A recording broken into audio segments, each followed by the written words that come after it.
نحمده ونستعينه ونستغفره ونؤمن به ونتوكل عليه ونعوذ بالله من شرور أنفسنا ومن سيئات أعمالنا من يهده الله فلا مضل له ومن يضلله فلا هادي له ونشهد أن لا إله إلا الله وأن محمدا عبده ورسوله أما بعد فإن خير الحديث كتاب الله وخير الهدي هدي محمد صلى الله عليه وسلم قال الله تبارك وتعالى يا نساء النبي لستن كأحد من النساء إن اتقيتن فلا تخضعن بالقول فيطمع الذي في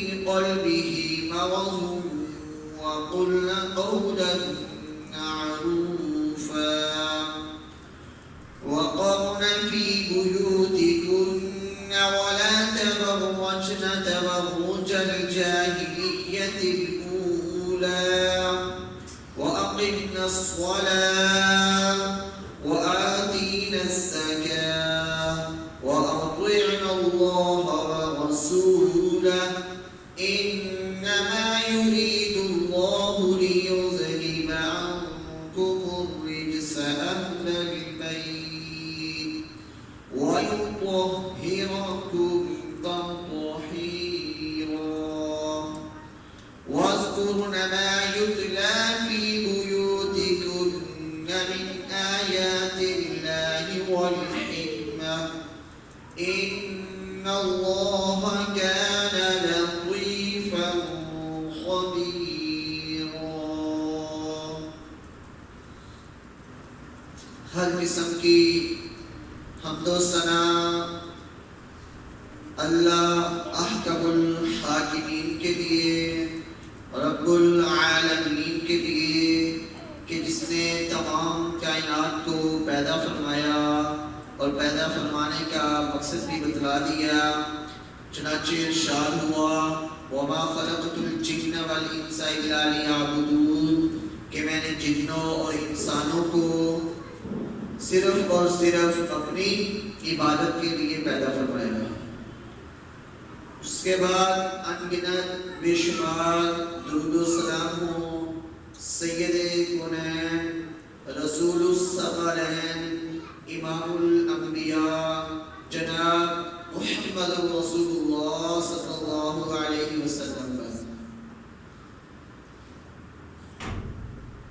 اللہ تبارک و تعالی سے دعا ہے کہ جو میں نے آیات پڑھی ہیں اہل بیت کے بارے میں جس میں نبی اکرم صلی اللہ علیہ وسلم کی بیویوں کو حکم دیا گیا، اس آیات کو مجھے صحیح طرح سے بیان کرنے کی اور اس کے بعد ہم سب کو سمجھ کر عمل کرنے کی توفیق عطا فرمائے. یہ 22ویں سپارے کی چند آیات تھی جس میں اللہ تبارک و تعالی اپنے پیارے نبی محمد رسول اللہ صلی اللہ علیہ وسلم کی بیویوں سے مخاطب ہے اور اللہ تبارک و تعالی انہیں چند احکامات فرما رہے ہیں. جیسا کہ آپ صلی اللہ علیہ وسلم کی ذات سب سے اعلیٰ ہے، سب سے بلند. اللہ تبارک و تعالی نے آپ کو مرتبہ اور مقام عطا فرمایا اور آپ کو ہر نقص سے پاک بنایا. اسی طرح یہ ہمارا ایمان ہے کہ آپ صلی اللہ علیہ وسلم کی بیویاں بھی تمام کی تمام پاک تھی، مطہرہ تھی. عام مسلمانوں کو 4 شادیاں کرنے کی اجازت ہوتی ہے کہ ایک مسلمان 4 شادیاں کر سکتا ہے. اللہ تبارک و تعالی نے اس کا مسلمانوں کو حکم دیا ہے کہ تم ایک دو دو تین تین اور چار چار شادیاں کرو. فَإِنْ خِفْتُمْ لیکن اگر تم ڈرو فَوَاحِدَةً تو ایک ہی کافی ہے. لیکن جب انبیاء کرام کی باری آئی تو اللہ تبارک و تعالی نے وہاں پر یہ شرط عائد نہیں فرمائی، بلکہ جو نبی ہوتے ہیں وہ اس شرط سے مستثنا ہیں. تو آپ صلی اللہ علیہ وسلم بھی اس شرط سے مستثنا تھے. آپ صلی اللہ علیہ وسلم نے بعض روایات کے مطابق 9 اور بعض کے مطابق 11 اور بعض میں 13 شادیاں ایک ہی وقت میں کی. یہ شرط جو مسلمانوں کے لیے تھی یہ نبی کریم صلی اللہ علیہ وسلم کے لیے نہیں تھی. بہرحال آپ کی سب سے پہلی شادی حضرت خدیجہ الکبریٰ رضی اللہ تعالی عنہا کے ساتھ ہوئی. آپ کی زیادہ تر بیویاں یا تو مطلقہ تھیں یا بیوہ تھیں. ان میں سے صرف اور صرف حضرت اما عائشہ صدیقہ طاہرہ و مطہرہ ہی ایسی بیوی تھی کہ جو کمواری تھی. اللہ عز و جل نے اپنے پیغمبر کے لیے خود حضرت عائشہ رضی اللہ تعالیٰ عنہ کو پسند فرمایا، اور اس طریقے سے پسند فرمایا کہ جناب جبرائیل علیہ السلام ایک ریشمی رومال میں اما عائشہ کی تصویر کو لپیٹ کر آپ صلی اللہ علیہ وسلم کو خواب میں دکھا رہے ہیں اور فرما رہے ہیں کہ اے پیارے پیغمبر، یہ آپ کی دنیا میں بھی بیوی ہے اور جنت میں بھی آپ کی زوجہ ہوگی. آپ صلی اللہ علیہ وسلم حضرت عائشہ سے فرماتے ہیں کہ جب جبرائیل نے مجھے رومال دکھایا تو میں نے پلے کر کے اس کو دیکھا کہ جب انسان کے پاس ہوتا ہی چیز تو اسے صحیح نظر نہیں آتی، لیکن جب پیچھے کرتا ہے تو وہ تصویر یا وہ جو دیکھنا چاہتا ہے وہ واضح طور پر نظر آتا ہے. تو آپ صلی اللہ علیہ وسلم نے فرمایا فَإِذَا هِيَ أَنْتِ، وہ تو تھی. اللہ اکبر. یہ حضرت عائشہ رضی اللہ تعالیٰ عنہا ہے کہ جن کا رشتہ اللہ رب العالمین خود حضرت عائشہ رضی اللہ تعالیٰ عنہ کے لیے بھیج رہا ہے. ان کی کیا شان ہے، کیا عظمت والی صحابیہ تھی کہ جس کو اللہ خود اپنے نبی کے لیے پسند کر رہے ہیں. حضرت عائشہ رضی اللہ تعالی عنہ کے والد حضرت ابوبکر صدیق رضی اللہ تعالی عنہ، یہ وہ گھرانہ ہے کہ جس گھرانے نے اسلام کو بہت زیادہ فائدہ پہنچایا ہے.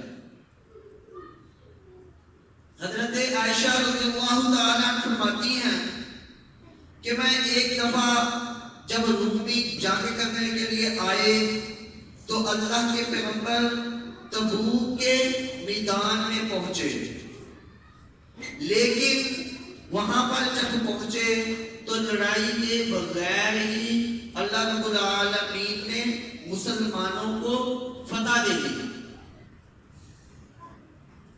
تو جب واپسی کے لیے مڑے تو راستے میں ایک جگہ پر رکے تھوڑا آرام کرنے کے لیے.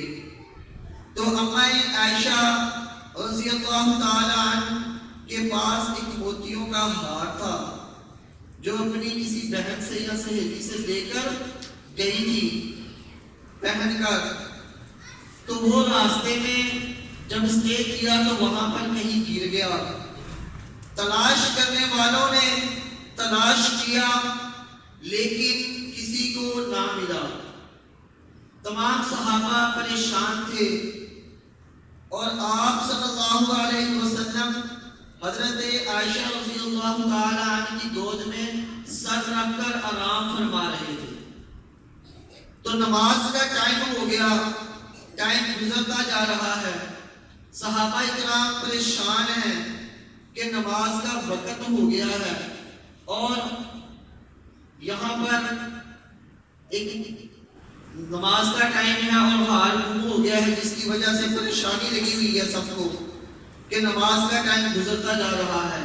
حضرت ابوبکر صدیق سے لوگوں نے کہا تو حضرت ابوبکر صدیق آئے اور آ کر حضرت عائشہ کو، جیسا کہ باپ اپنی بیٹی کو مارتا ہے، ٹھڈے مار رہے ہیں ان کو کہ تم نے کیا مصیبت کھڑی کر دی ہے.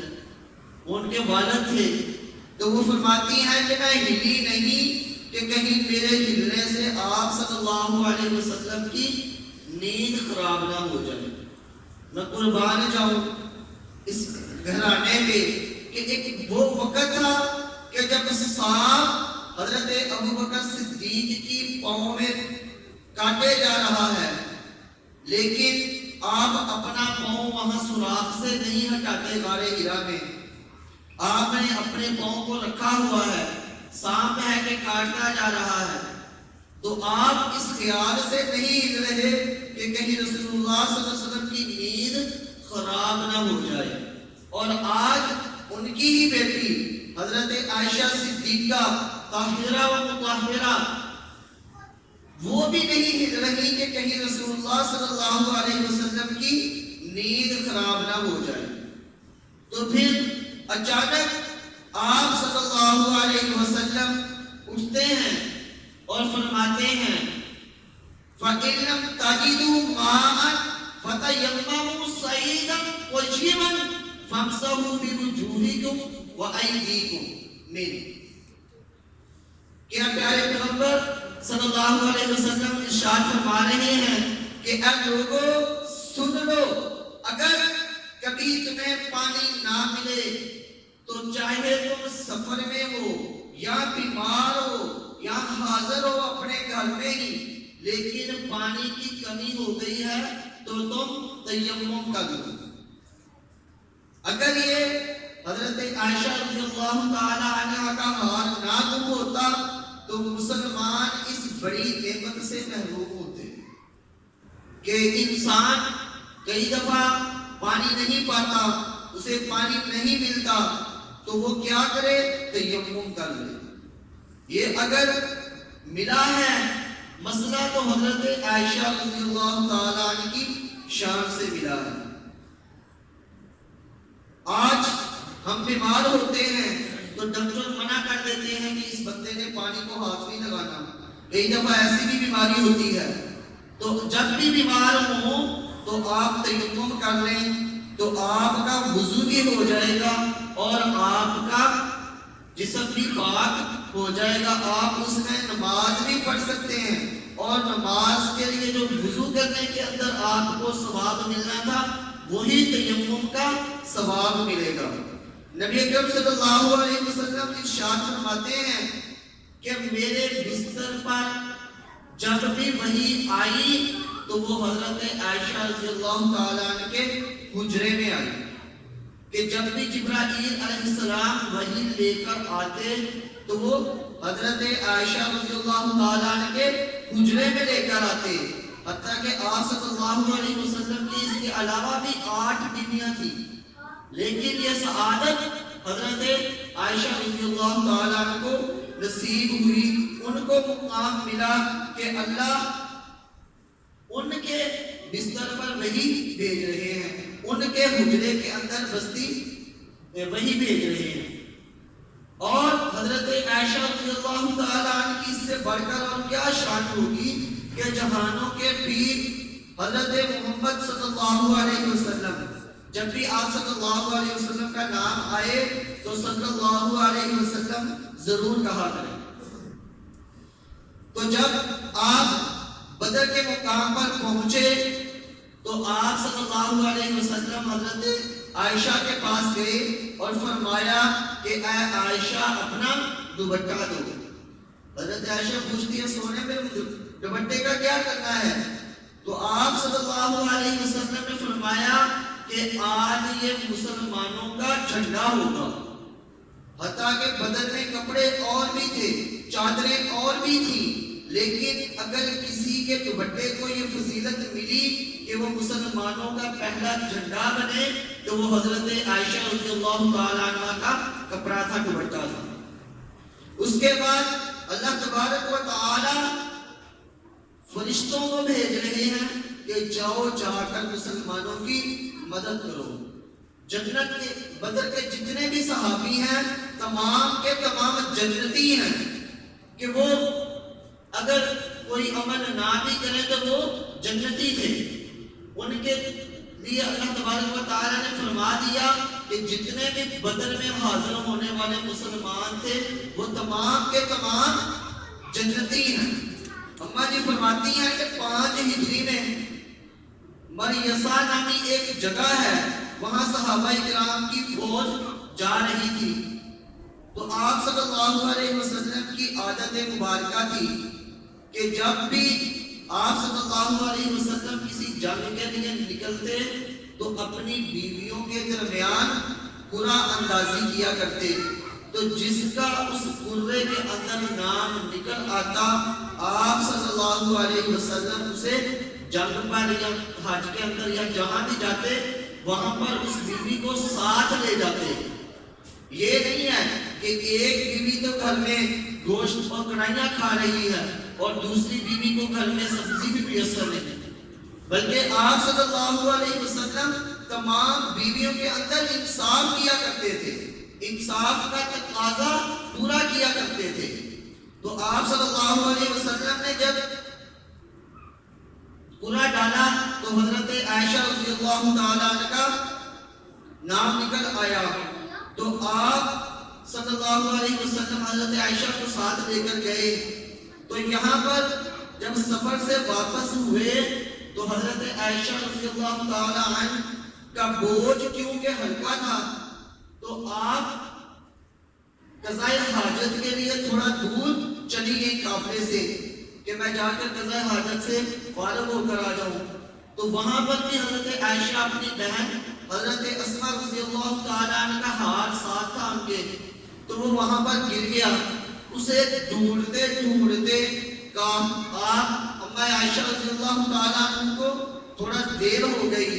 تو اللہ کے رسول صلی اللہ علیہ وسلم نے فرما دیا کہ الرحیل چلو، قافلہ چلنے کے لیے تیار ہو گیا. تو حضرت عائشہ رضی اللہ تعالیٰ عنہ ایک حفظ ہوتا تھا جس کو اونٹ کے اوپر اٹھا کر رکھتے تھے. تو اس کے صحابہ کرام جو اس کو اٹھانے والے تھے اما عائشہ فرماتی ہیں کہ میرا وزن اتنا ہلکا تھا کہ انہوں نے سمجھا کہ میں اس کے اندر ہوں. انہوں نے خالی حفظ اٹھایا اور اونٹ کے اوپر رکھ دیا. تو جب قافلہ وہاں سے چل پڑا اور اما عائشہ رضی اللہ تعالیٰ عنہ وہاں پر پہنچی تو دیکھتی ہے کہ قافلہ یہاں سے رخصت ہو گیا ہے. تو انہوں نے کہا کہ میں یہاں پر ہی انتظار کرتی ہوں، بیٹھتی ہوں تاکہ جب بھی نبی کریم صلی اللہ علیہ وسلم کو پتہ چلے گا تو آپ صلی اللہ علیہ وسلم کسی کو ضرور بھیجیں گے. تو اما عائشہ فرماتی ہیں کہ میں بیٹھی لیٹ گئی تھک کر اور مجھے نیند آ گئی. تو آپ صلی اللہ علیہ وسلم نے صفوان بن معطل رضی اللہ تعالیٰ عنہ کی یہ ذمہ داری لگائی تھی کہ تم نے یہاں سے صبح کے ٹائم گزرنا ہے، واپس آنا ہے تاکہ اگر کوئی قافلے کی چیز رہ گئی ہے تو اسے لیتے آؤ. تو حضرت صفوان رضی اللہ تعالیٰ عنہ جب وہاں پر پہنچے تو آپ نے دیکھا کہ اما عائشہ رضی اللہ تعالیٰ عنہ وہاں پر سوئی ہوئی ہیں. چونکہ اسلام میں جب پردہ فرض ہوا اس سے پہلے حضرت صفوان نے اما عائشہ کو دیکھا ہوا تھا. تو جب وہ آئے تو انہوں نے آ کر دیکھا تو کہا انا للہ و انا الیہ راجعون.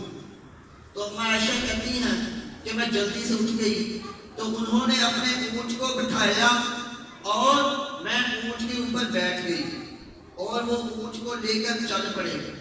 نہ حضرت صفوان نے میرے سے کوئی بات کی اور نہ ہی پورے رستے میں میں نے ان سے کوئی بات کی سوائے اِنَّ لِلَّهِ وَإِنَّا إِلَيْهِ رَاجِعُونَ کے۔ تو جب آپ صلی اللہ علیہ وسلم کا قافلہ مکے کے قریب پہنچا، مدینہ کے قریب پہنچا، تو حضرت صفوان بھی پیچھے سے جا ملے۔ تو منافقین مدینہ حضرت صحابہ کرام کے ساتھ جو تھا، منافقوں کا سردار عبداللہ بن ابی، اس نے جب دیکھا کہ حضرت عائشہ رضی اللہ تعالی عنہ لیٹ آ رہی ہیں، بعد میں آ رہی ہیں، تو اس نے نعوذ باللہ اما عائشہ کے بارے میں بہتان لگا دیا کہ یہ ضرور لیٹ ہوئی ہے تو کوئی وجہ ہے۔ طرح طرح کی باتیں کرنا شروع کر دی۔ ان کی دیکھا دیکھی چند صحابہ کرام بھی ان کی باتوں میں آ گئے اور صحابہ کرام نے بھی باتیں شروع کر دی۔ تو آپ اما عائشہ فرماتی ہیں کہ مجھے جب میں گھر میں پہنچی ہوں تو مجھے اتنا تیز بخار تھا کہ مجھے کسی بات کی ہوش ہی نہیں تھی۔ میں لیٹ گئی ہوں، جا کر سو گئی۔ اسی طرح چند دن گزر گئے تو میں نوٹس کر رہی ہوں کہ آپ صلی اللہ علیہ وسلم جس طرح پہلے میرے ساتھ پیش آتے تھے ویسا پیش نہیں آ رہے۔ آپ صلی اللہ علیہ وسلم پہلے کبھی مجھے عائش کہہ کر پکارتے ہیں، کبھی عائشہ کہہ کر پکارتے ہیں۔ تو آپ صلی اللہ علیہ وسلم کا پیار کم ہوتا جا رہا ہے۔ تو جب اس بات کو میں نے نوٹس کیا تو میں نے کہا کہ یا رسول اللہ، کیا میں اپنے والدین کے گھر چلی جاؤں؟ تو آپ نے فرمایا کہ ہاں تم چلی جاؤ۔ تو میں آپ صلی اللہ علیہ وسلم کی یہ بے رخی دیکھ کر پریشان ہو گئی۔ تو آپ صلی اللہ علیہ وسلم صحابہ کرام سے بھی مشورہ کر رہے ہیں کہ مجھے کیا کرنا چاہیے۔ تو حضرت عمر فاروق سے جب مشورہ کیا تو حضرت عمر فاروق نے پوچھا کہ اے اللہ کے رسول، آپ کا نکاح حضرت عائشہ سے کس نے کروایا ہے؟ تو آپ نے فرمایا کہ اللہ کا حکم تھا۔ تو پھر آپ رضی اللہ تعالیٰ نے مشورہ دیا حضرت عمر فاروق نے کہ پھر اللہ تبارک و تعالیٰ آپ کے لیے کسی ایسی عورت کا انتخاب نہیں کر سکتے۔ سبحانک ھذا بہتان عظیم، یہ بہت بڑا بہتان ہے۔ اس کے بعد جب آپ صلی اللہ علیہ وسلم حضرت عائشہ کے گھر گئے اور پوچھا کہ اے عائشہ، اگر تجھ سے غلطی ہو گئی ہے تو اللہ سے استغفار کر لے۔ تو حضرت عائشہ فرماتی ہیں کہ اے میری ماں، تو میری طرف سے آپ صلی اللہ علیہ وسلم کو جواب دے۔ تو والدہ کہتی ہے میں کیا جواب دوں؟ والدہ کی گواہی قابل قبول نہیں۔ پھر آپ اپنے بابا سے کہتی ہیں تو بابا یہ بھی یہی جواب دیتے ہیں۔ پھر اس کے بعد حضرت عائشہ کہتی ہے میں اتنی پریشان تھی کہ مجھے یعقوب علیہ السلام کا نام بھی ذہن میں نہیں آ رہا تھا۔ تو میں نے پھر آپ صلی اللہ علیہ وسلم سے فرمایا کہ میرا حال آج یوسف علیہ السلام کے بابا جیسا ہے۔ انما اشکو بثی و حزنی الی اللہ، میں اپنی شکایت اور اپنا غم اللہ کی طرف کرتی ہوں، اللہ کی بارگاہ میں پیش کرتی ہوں، اللہ تبارک و تعالی مجھے برات دے گا۔ تو حضرت عائشہ فرماتی ہیں کہ میں نے اللہ سے گڑ گڑا کر دعائیں مانگنا شروع کی تو میرا یہ خیال تھا کہ شاید اللہ تبارک و تعالی وحی بھیج دے یا اشارہ کر آپ صلی اللہ علیہ وسلم کو بتلا دے اور میری پاک دامنی کو ظاہر فرما دے۔ لیکن اس کے برعکس آپ صلی اللہ علیہ وسلم وہاں پر بیٹھے ہوئے ہیں، سردیوں کے دن ہیں، آپ اپنے کپڑے سیدھے کرنا شروع ہو گئے اور آپ کے ماتھے پر پسینے کے قطرے آنا شروع ہو گئے۔ تو حضرت عائشہ رضی اللہ تعالیٰ چونکہ پہلے بھی آپ صلی اللہ علیہ وسلم کو اس حالت میں دیکھتی تھی کہ جب وحی آتی ہے تو آپ صلی اللہ علیہ وسلم کی یہی حالت ہوتی ہے کہ سخت سردیوں میں بھی پسینے کے قطرے ٹپکنا شروع ہو جاتے ہیں۔ تو حضرت عائشہ سوچتی ہیں کہ ضرور میرے بارے میں ہی اللہ تبارک و تعالیٰ بتلا رہے ہیں۔ تو پھر آپ صلی اللہ علیہ وسلم جب فارغ ہوتے ہیں تو ان آیات کی تلاوت فرماتے ہیں، ان الذین جاءوا بالافک عصبۃ منکم۔ اللہ تبارک و تعالیٰ حضرت عائشہ کی صفائی میں، ان کے پاک دامنی میں 18 آیات نازل فرما دیتے ہیں۔ اللہ اکبر! یہ ہے حضرت عائشہ کی شان کہ حضرت عائشہ کی پاک دامنی قیامت تک لوگ پڑھتے رہیں گے، اور جنہوں نے آپ رضی اللہ تعالیٰ عنہ پر الزامات لگائے ان کے بارے میں اللہ تبارک و تعالیٰ نے فرمایا لعن اللہ فی الدنیا والآخرہ۔ یہ حضرت عائشہ رضی اللہ تعالیٰ عنہ کی شان تھی کہ اللہ تبارک و تعالیٰ نے انہیں قیامت تک پاک اور صاف، اور ان کی شان جو ہے وہ قیامت تک مسلمان تلاوت کرتے رہیں گے۔ آج بھی بہت زیادہ بدبخت، بدنصیب، اپنے آپ کو نام نہاد مسلمان کہنے والے حضرت اما عائشہ پر بہتان لگاتے ہیں، جیسا کہ تب منافقین نے لگایا تھا۔ آج بھی ہمارے اندر بہت سارے منافقین ہیں جو صحابہ کرام پر اور صحابیات پر بہتان بازی کرتے ہیں۔ اللہ تبارک و تعالیٰ تمام گستاخ صحابہ کو جہنم واصل فرمائے۔ اللہ تبارک و تعالیٰ جو کہا گیا اور سنا گیا اس پر ہم سب کو عمل کرنے کی توفیق عطا فرمائے۔ وآخر دعوانا الحمدللہ رب العالمین۔